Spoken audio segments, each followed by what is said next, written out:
12월 12일 토요일 새벽입니다. 오늘 말씀의 제목은 복음 전파의 소명입니다. 말씀은 로마서 1장 1절 말씀입니다. 예수 그리스도의 종 바울은 사도로 부르심을 받아 하나님의 복음을 위하여 택정함을 입었으니, 주님은 우리를 거룩한 사람이 아니라 하나님의 복음을 선포하는 자로 부르셨습니다. 가장 중요한 것은 하나님의 복음의 실체를 체험하는 것입니다.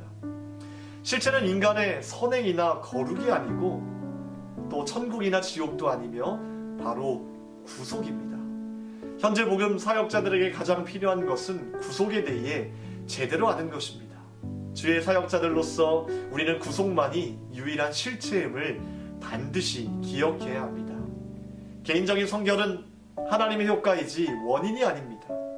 우리의 믿음을 구속의 결과로 나타나는 인간의 선함에 든다면 시험이 올 때 그 믿음은 무너집니다. 바울은 자신이 스스로 구별되었다고 말하지 않습니다. 갈라디아서 1장 15절과 16절 말씀에 내 어머니의 태로부터 나를 택정하시고 그의 은혜로 나를 부르시니가 그를 내 속에 나타내시기를 기뻐하셨을 때에 라고 말하고 있습니다. 바울은 자신의 성품에 대해 지나치게 예민한 관심을 갖지 않았습니다. 자신의 깨끗함에만 신경을 쓰는 자는 결국 구속의 실체에 가까이 가지 못할 것입니다.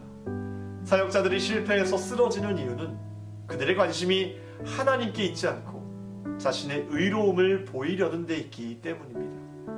내가 원하는 것은 하나님이 나를 향상시켜 내 눈에 훨씬 좋게 보이도록 해달라는 것뿐이요 라고 말하는 이들은 아직 하나님의 복음의 실체를 체험하지 못한 사람들일 것입니다.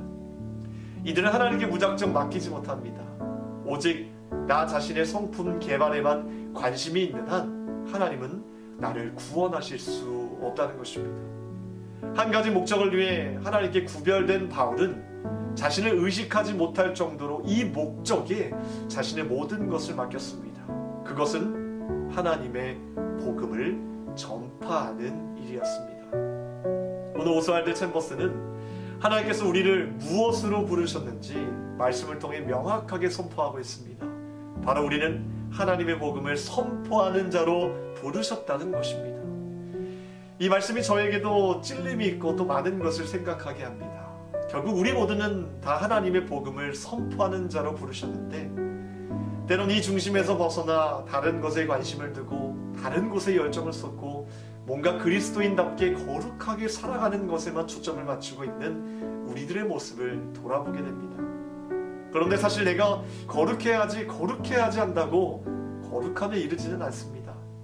오늘 말씀을 통해 한 가지 깨닫게 되는 것은 거룩해야지가 아니라 하나님의 복음을 전파하는 가장 귀한 일에 내 자신을 쏟는다면 거룩함은 그냥 따라올 것이라는 깨달음이었습니다. 사랑하는 성도 여러분, 하나님의 복음을 선포하는 자로 서 계시길 바랍니다. 그 자리가 거룩한 자리고 하나님께서 가장 기뻐하시는 자리인 줄 믿습니다. 기도하겠습니다. 하나님 감사합니다. 우리를 주님의 말씀을 선포하는 자로 세우시고 불러주심을 감사합니다. 우리가 이 중심에 벗어나지 않게 하시고 때를 얻든지 못 얻든지 주님의 말씀을 선포하고 예수 그리스도만이 우리의 구원자임을 날마다 드높이며 선포하는 자로 세워 주시옵소서. 우리가 그 중심을 놓치지 않고 살아갈 때 우리에게 거룩함은 따라오는 것이고 주님의 성품과 주님의 모습을 닮아가게 될 줄 믿사오니 우리가 더욱더 주님의 말씀을 만방에 선포하는 자들로 세워 주시옵소서. 이 새벽에 간구하는 제목들마다 주님 지켜주시고 특별히 우리 교회와 우리 가정과 우리의 모든 하나님 우리에게 맡겨주신 영혼들의 건강과 영혼을 책임져 주시옵소서. 감사드리며 우리를 구원하신 예수 그리스도의 이름으로 기도하옵나이다. 아멘.